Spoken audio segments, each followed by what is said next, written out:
Welcome to episode 107 of the Band Hive Podcast. You're listening to the Band Hive Podcast, the number one online resource for DIY bands to learn about the music business and touring.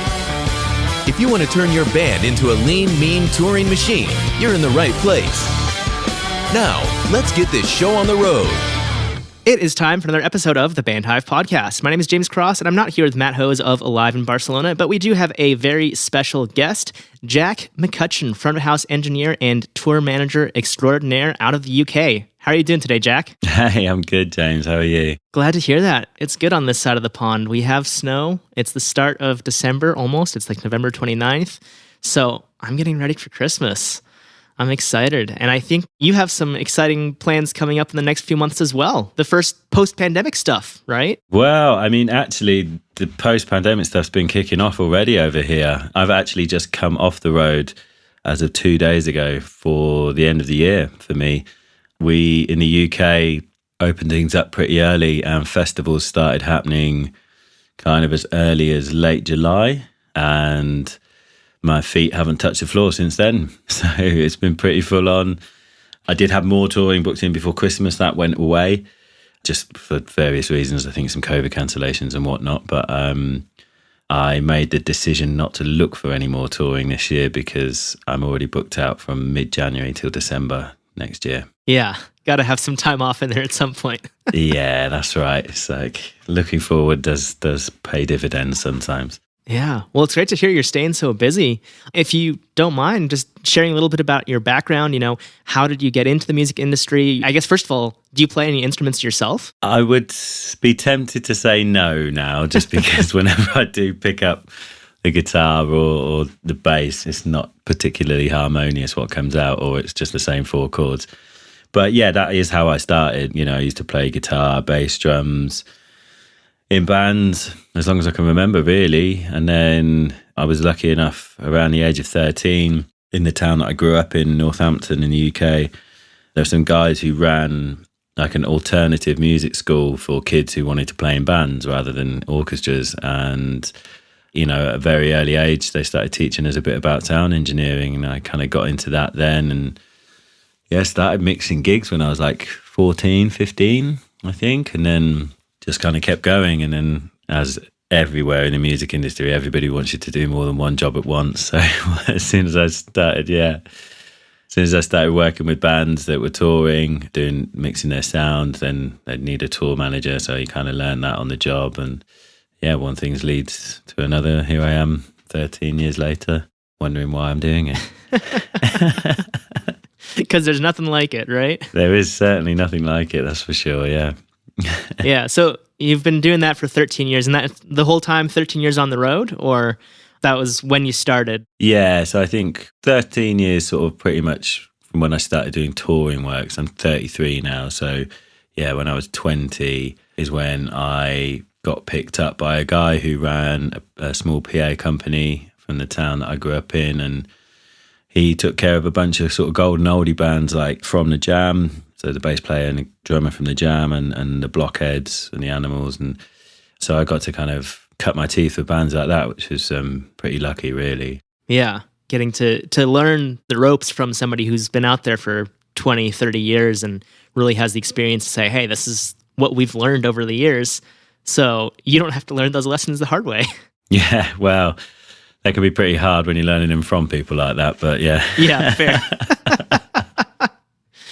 Yeah, for sure. Well, that's great. And we were talking about what you do before we hit record, and it sounds like you're typically working, at least as a tour manager, you're working with artists who are doing club and theater level shows, although you also do sound for arena level shows, which is amazing because that's like a totally different beast. And just a sidetrack here, for people who don't know, like a club, typically you show up to the club and the sound system's there and you use that. Maybe you bring a board of your own, whatever. But for an arena, no, like everything is for that one show. You load in the entire PA, the stage, everything. So it's a totally different beast, which is kind of outside of what we should really talk about here on Band Hive, because we're focused on DIY artists. So for somebody to go from DIY shows to an arena is going to take quite some time. But I wanted to throw that out there just because I also do sound, so I'm a little nerdy about that. Yeah. I mean, you say that it can take quite some time because of the pandemic. We're seeing things that we've never seen before. I just started tour managing a brand new artist here in the UK called Daisy Brain. I received a bit of a panicked phone call from Locomotion Management, who manage an artist called Youngblood, who's doing very well over here at the moment. And they said, we've got this new band and they're about to go out on tour supporting Youngblood next month. Can you help? They've never done a gig before. Oh boy. I was like, okay, what's the date? So I looked at my diary and I could make it work. And their 5th ever show was Alexandra Palace in front of 10,000 people, you know? So that's huge. And they've literally just got, I mean, they're good players, but they're all young. Drummer was born in the year 2000, you know, which kind of freaks me out a bit. It's so amazing. We have people in the Band Hive community who are 22 and they were born in, 99. I'm like, how? Yeah. And I mean, that's only 6 years younger than me, but still, it's quite shocking. And they're going to be smashing it out the park, I bet, as well. Like, yeah, this next generation of artists is ready to embrace digital media, I think, which is, again, not what we're going to talk about. But like the people born in the 80s and 90s, I kind of see going like, social media, like, let's do this the old way. And then the people who are born like 99 and on are like, yeah, TikTok, we got this. Like, we can do this. Why not? So that's going to be a massive shift, I think, is all that direction is going to just be different. We're going to see those younger artists absolutely take over. But I think this is a good jumping off point. With Daisy Brain, what did you have to do to get them ready for that tour when they've never played a show before? Now they're opening for Youngblood, who Youngblood himself just a few years ago was not that big. I remember he did Warped Tour and he was like one of the unknown people. This was, 2017, I think he was on Warped? And now he's doing massive shows, especially in Europe, but also in the US. Yeah, I mean, his trajectory has been incredible. So yeah, what did we do to get Daisy Brain ready? I mean, first things first was like, right, well, we need to do a show before we go out on the road with Youngblood. So they booked a gig into a place called the Seabright Arms in East London, which is like a little 200 capacity sort of sweaty back room of a pub. And I mean, half the people there were industry. Like, there's quite a lot of buzz around this band, which is good because they are great. So thankfully, they're really cool, receptive guys and just were open to me talking to them about what I think we need to do, and they were really kind of on it. So the main thing that was, they do have a bit of playback. So it was making sure that the playback rack that we put together is solid. And in preparation for going out and supporting a larger artist, like the main, especially for like the opening band, like they really need to be concentrating on getting on and off stage and not getting in anybody's way.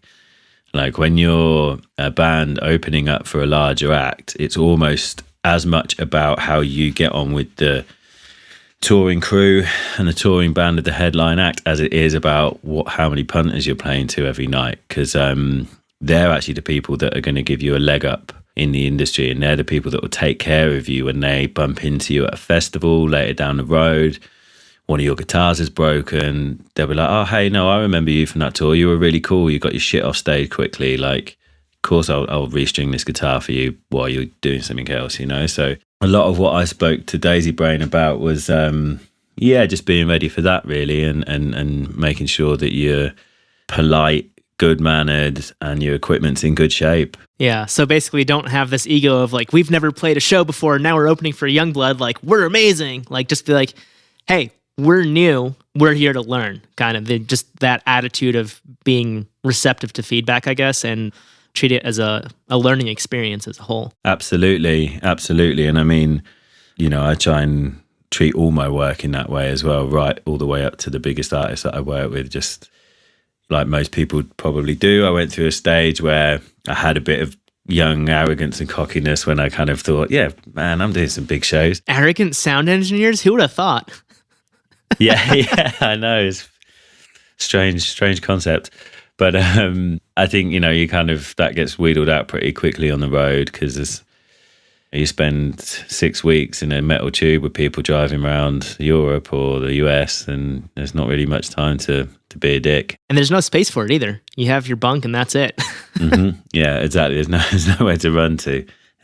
Yeah. Well, as we get further into this, let's rewind a little bit, because a lot of DIY artists don't really know what goes into putting together a tour or what really tour management is, aside from like a glorified babysitter is what people might say. And there's a lot more than that. I mean, it can be a lot of that sometimes, but Yeah, depends on the artist too, I'm sure. But can you give like a quick rundown of what you would put down for a job description of a tour manager? Okay, so as a tour manager, I take responsibility for the implementation and facilitation of the tour from the point at which the booking has been made. So the booking agent will make the bookings across the territory that you're touring in with the local promoters. Once those contracts have been signed, I then get past the contracts. I'll then put together a budget, which kind of is the sort of the holy grail of the tour in terms of like, can we do this? How are we going to do this? How many band members can you have if it's like a pop artist who doesn't have a set amount of band members? Or how much crew can we afford to take? How much production can we afford to tour? Are we going to stay 6 people in one hotel room? Are we going to have a hotel room each and all that sort of stuff? And so that's the point at which that all gets worked out. And in a good team, that budget will happen very soon on and the decisions will be made coherently. And from that point forward, there's no big surprises. Once the budget's been written, I'll then go ahead and book all the crew and extra band members if they're needed, book rehearsals in, and book all the transport, all the hotels. If we're going into different territories, then we need visas and such. That's a process that might have to happen way before the tour. An artist that I'm being asked to mix front of house for next year, a girl called Biba Doobie, who's doing quite well at the moment. They've just started their petition for the US visas for next year already. So yeah, visas might have to happen quite early on. So I suppose that's kind of it really in terms of the advance. And then once all that's in place, I would put together a production and hospitality rider, which is basically a document that all the information about our tour is distilled into. It will have the touring party, how we'll be travelling, what power requirements we have in the venue, what dressing room requirements we have, what catering requirements we have, what stage requirements, backline, everything. Very intricate documents to try and make sure that nothing's a surprise when we turn up. And then I start what's called the advance process with the venues. I talk to them and just make sure that they're able to accommodate us. And if there's any areas in which there might be difficulties, that we can work together to iron those out before we get to the venue. Then come the actual tour, by and large, everything should be in place. And, there's some venues coming up where perhaps you can't take your whole lighting rig in, or, for some reason you can't do everything that you want to do, then that's not a surprise and you're prepared for that. And then the day-to-day running of the tour would just be making sure everybody's in the right place at the right time, which can be very problematic depending on who you're working with. That's the babysitting. That's where the babysitting comes in as soon as you're on the road. Yeah, which is the part that everyone sees. That's like the thing people think of. Exactly, yeah. Which is the tip of the iceberg, to be honest. Yeah. So, yeah, that's when the babysitting comes in, and doing accounts. I've learned to become an accountant through doing tour management as well. Thankfully, my accounts are often quite praised by management, especially when I work with new bands. They're always kind of blown away by it, which is always pleasing and means that I generally get paid quickly as well. So, yeah. That's always a plus. If you can control that, say, hey, I finished my stuff quickly and you can actually understand it. So that means you can pay me sooner. That's always a plus. Yeah, that's it. And to use Daisy Brain as an example, again, they've got fantastic business management.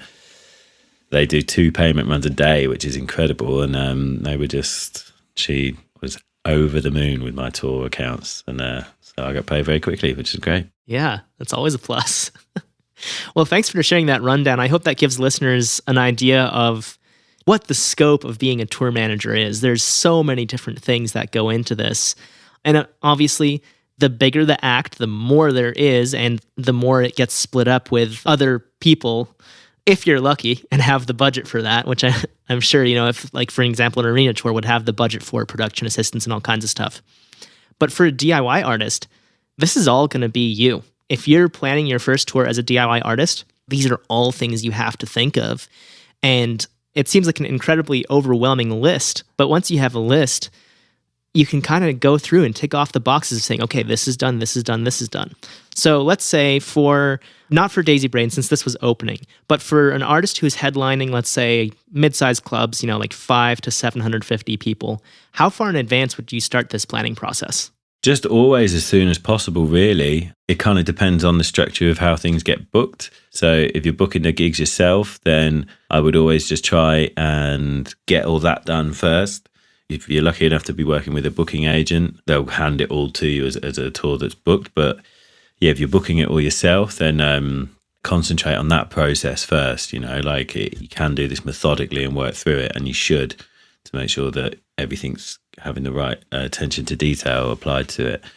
So yeah, get the bookings in and make sure that you're being realistic with the fees that you're taking at that point. So perhaps something that might start happening at the same time as booking, actually, I'm kind of eating my own words here, is that you could start putting that into a budget. And it can just be simple. Like, my budget sheets cover every eventuality, but even just a simple like income and expenditures, so like, this is what you're going to get each gig, and only go on guarantees, like only go on what you're guaranteed to get. Always, plan for the worst case scenario. So your budget should always be the worst case scenario. So if the booking agent saying, we're going to pay you $500 for this gig, but if you sell out, then you'll get a portion of the ticket sales, a portion of the sold out ticket sales.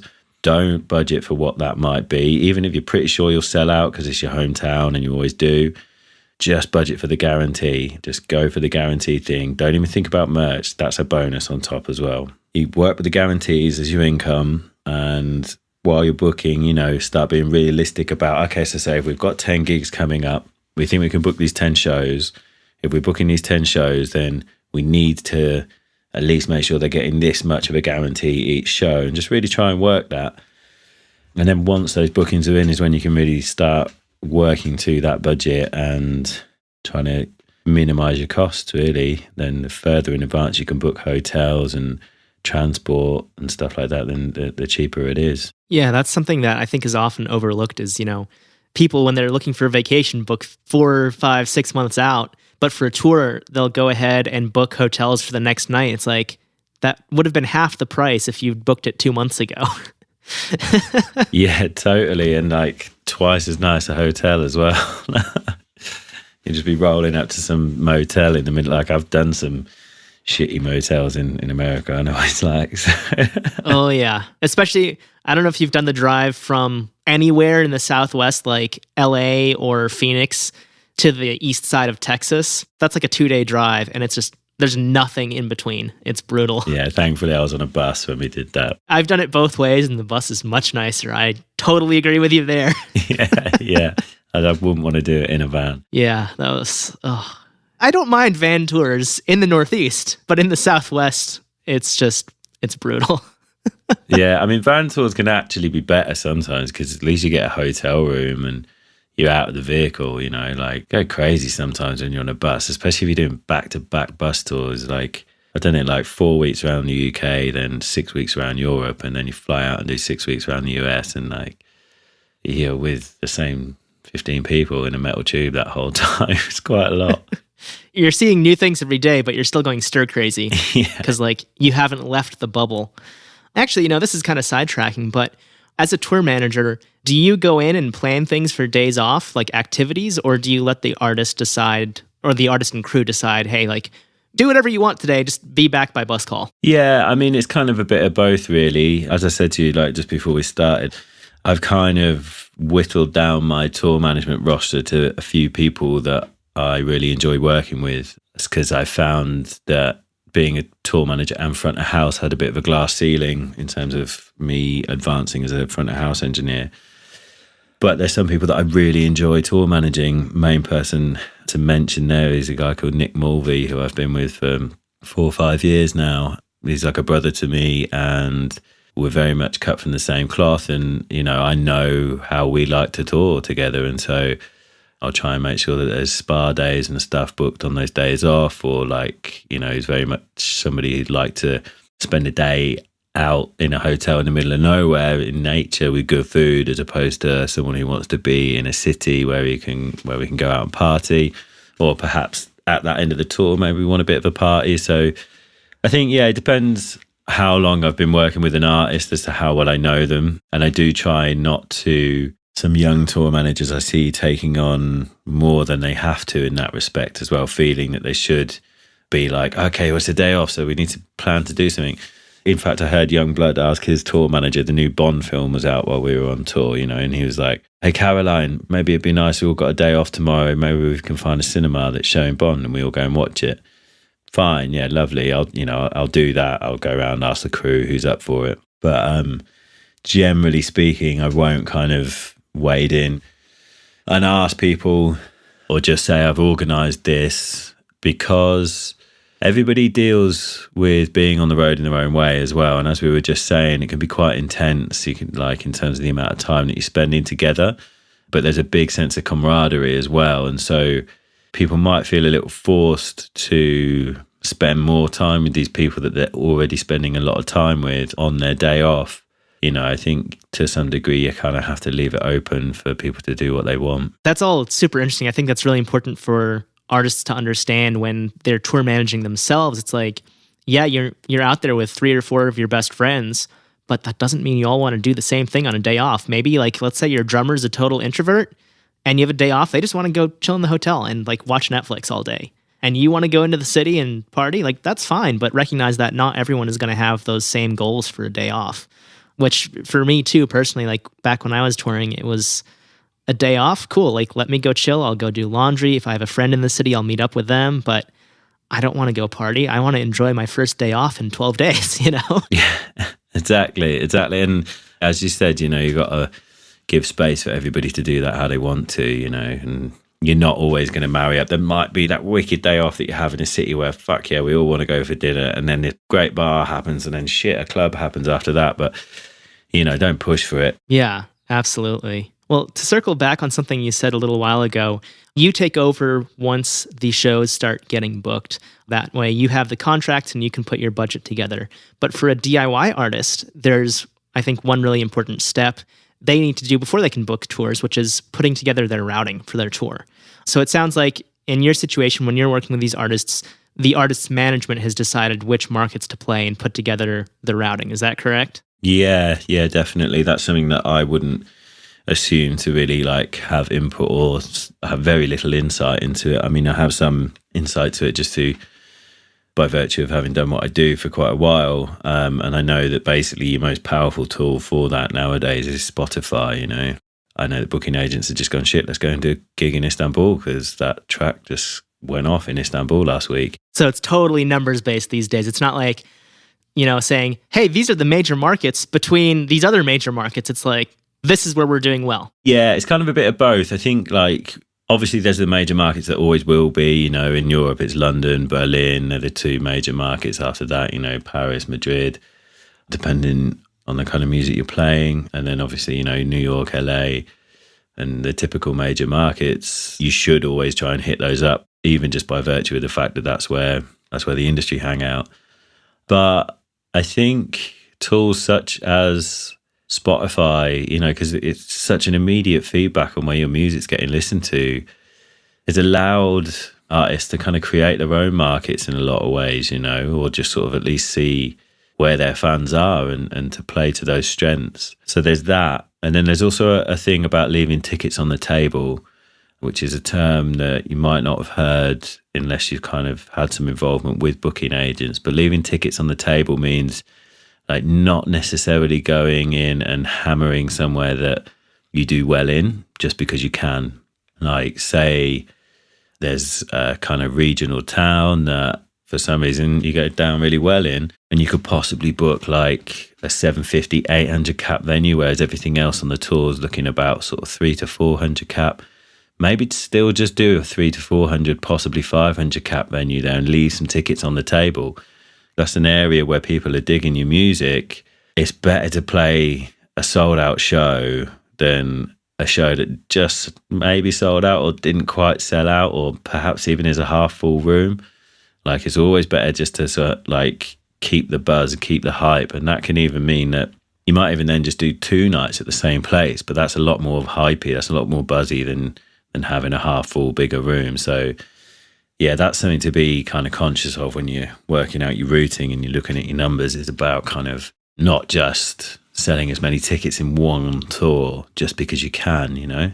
Yeah, absolutely. And it also has that sense of exclusivity. You know, if there's 400 people who bought tickets, but 800 wanted them, then it's like, hey, next time we're not going to miss out and we are going to buy the instant the presale goes on sale.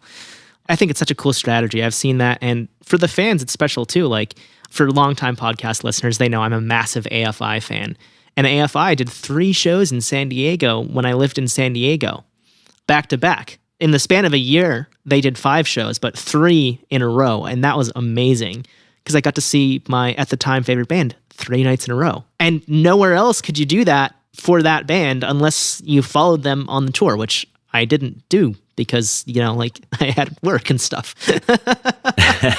Yeah. And, you know, you'll see bands playing 2 shows quite frequently, but 3 shows is a stretch. Like I can probably count on one hand the amount of times I've seen artists do that, and it's not like a residency where they're playing a full week. Usually it's like 1 or 2 shows, that's it. 3 to 5 somehow, at least from what I've seen, seems kind of abnormal. It certainly is.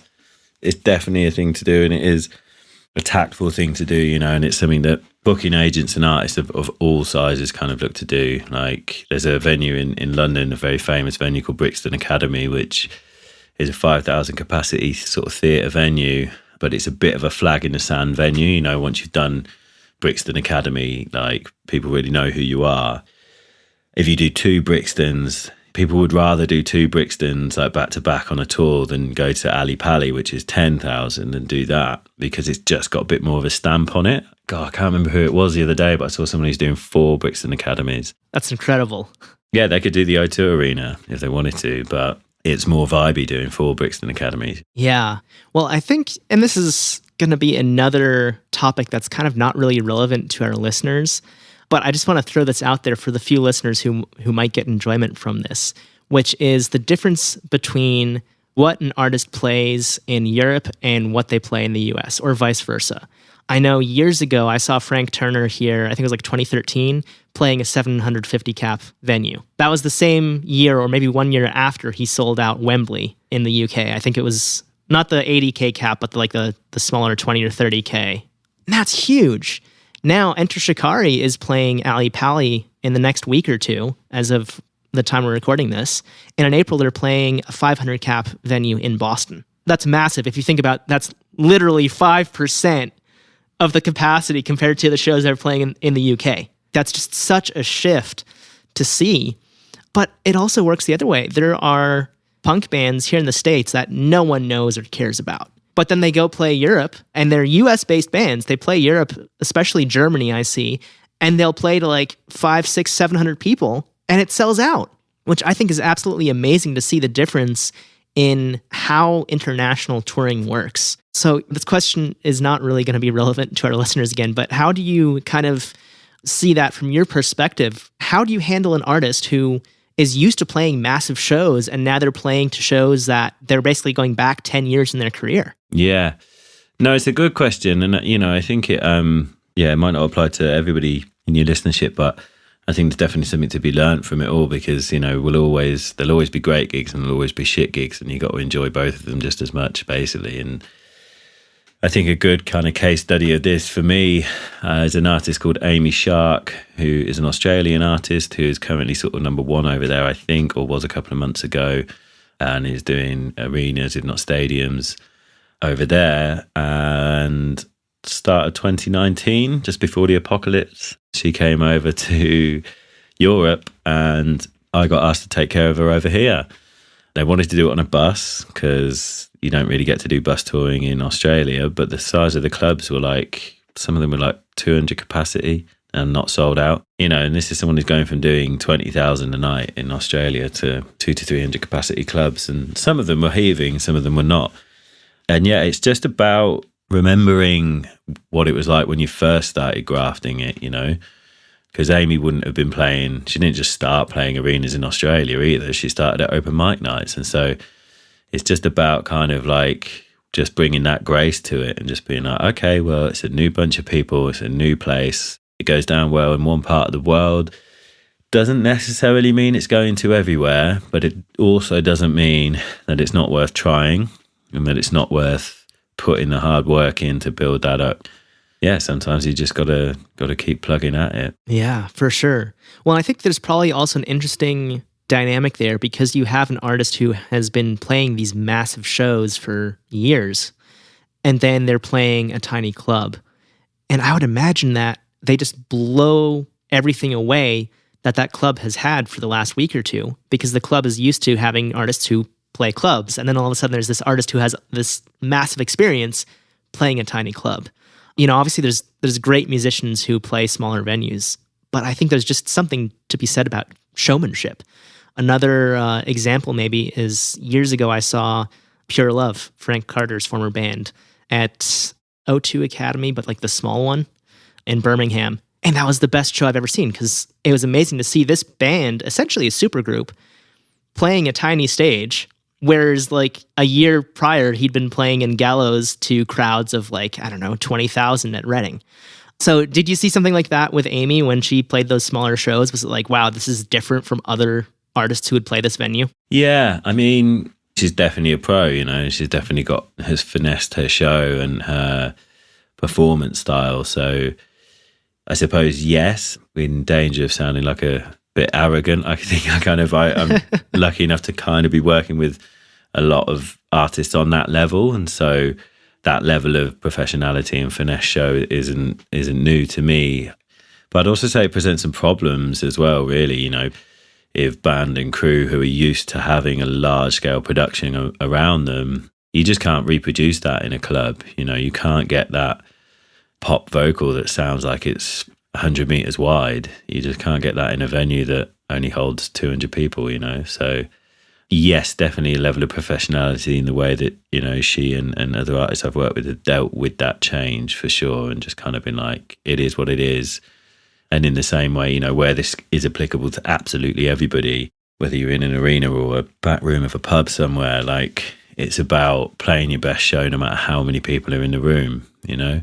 That's when I've really worked with when I've seen some of the most professional work ever, you know, in my career, is when I've been with artists and they're confronted with a half full room or less, you know, like a couple of people and a sound engineer in there, and like they still come on and really play their all into it and just enjoy it. Just remember that it's music and it should be fun. Yeah, and that's really what it is. And I imagine it's also a special connection for fans when they're in a room that holds, let's say, 500 and there's 100 people there, which I've seen all too often, unfortunately. But when the artist really goes 110% anyway, that's got to be a special connection for those fans, because they're saying like, hey, there was no one here, but the band still was amazing. They didn't just say, you know, we're going to phone it in today. Like, let's pretend it's a day off and we'll just do like half-hour set. You know, like no one wants to see that. If the band doesn't want to be there, the audience knows. On the other hand, if the band clearly wants to be there, even though there's not a lot of people in the room, that's also going to be something that the audience picks up on. And they're probably going to be bigger fans of the band at that point because of that. Totally. I couldn't agree more. And you'll probably sell more tickets next time round because of that as well. You use the reference of like a 500 cap venue with 100 people. If those 100 people go away and they're buzzing about it and they're talking to people about it, the next time you come through, yeah, maybe just book a 200 cap venue, but you'll sell it, you know, if you've put that effort in before. Yeah, and especially it goes back to what you were saying about leaving tickets on the table. Maybe at that point they could do 500, but it's going to look a lot better if they do 200 and sell it out, because then they can say, hey, like last time we only sold 20% of the tickets, this time we sold out. That's a huge difference. And that just adds to the hype that those 100 people started creating from the first gig where you played your ass off to them. Exactly. On this note, as we kind of start to wrap things up here, I'm sure there are lots of resources and tools that you use to do your job effectively. I know a lot of people use Master Tour, which is kind of out of reach for most DIY artists and probably more power than they need. Is that one you use yourself? I do. Yeah, I do use Master Tour. I started using it version 1, actually. So quite a while ago. Nice.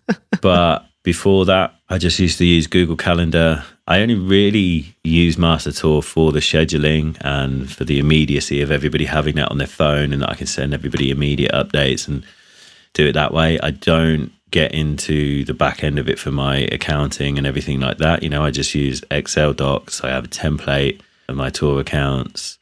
Then I can just fill that out as I need it. I have a template for my budgeting and for my accounts. I have a personnel information form that I send out, just another Excel doc, when I'm working with a new band or whatever, I just send this to them and it harvests all their personal information in one go. So yeah, there's plenty of free resources you can use out there. Like, it's kind of like the boring bit of touring, really. Tour management is the spreadsheets and the calendars. But yeah, so for me, that's my favorite part. Like Google Sheets. I used to use Excel as well, but now Google Sheets is amazing.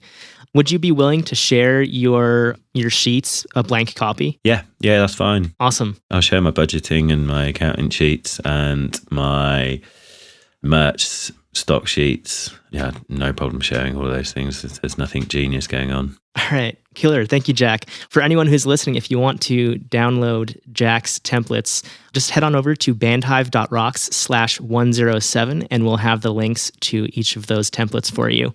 And like I said, Jack, you also do some audio work in the studio, which you're probably not going to do a lot of for this next year since you're booked up. But if people want to reach out to you, sounds like they should go to jmcaudio.co.uk. Is that correct? That's correct. Yeah, they can hit me up on there. I offer tracking. If you're based in the UK, I have a recording studio in Bristol, which has a 200 cap venue attached to it, 2 live rooms, 2 control rooms, vocal booth. So yeah, we do tracking, mixing, mastering. So yeah, come say hello. All right, stellar. Well, Jack, it's been a pleasure speaking with you. Thank you so much for sharing your knowledge on the podcast today. I really appreciate it. No, thank you, James. Pleasure to be invited and to have a chat. Yeah, thanks so much. Have a great day. Cheers. Bye-bye.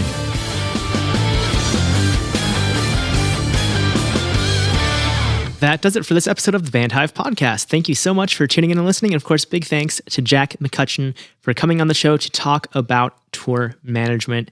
I always nerd out about stuff like this so much, so it was really difficult for me not to sidetrack, but I hope that you enjoyed this episode and learned something from it. Jack seems like an incredible tour manager. It's so cool to see how things scale from the DIY level up to the club level, up to the theater and arena level. Like I said in the episode, I nerd out about this stuff, and I hope you will also, because it's so incredibly important that when you don't have a tour manager you've hired, you are your own tour manager and you have to take care of these things. So I really hope that you will listen to this episode and take it to heart and go out there, grab Jack's templates. The links will be in our show notes page at bandhive.rocks/107 and use them to your fullest advantage. So again, thank you so much for listening. I really appreciate it. We'll be back next Tuesday at 6 a.m. Eastern Time with another brand new episode. Until then, I hope you have a great week. Stay safe. And of course, as always, keep rocking.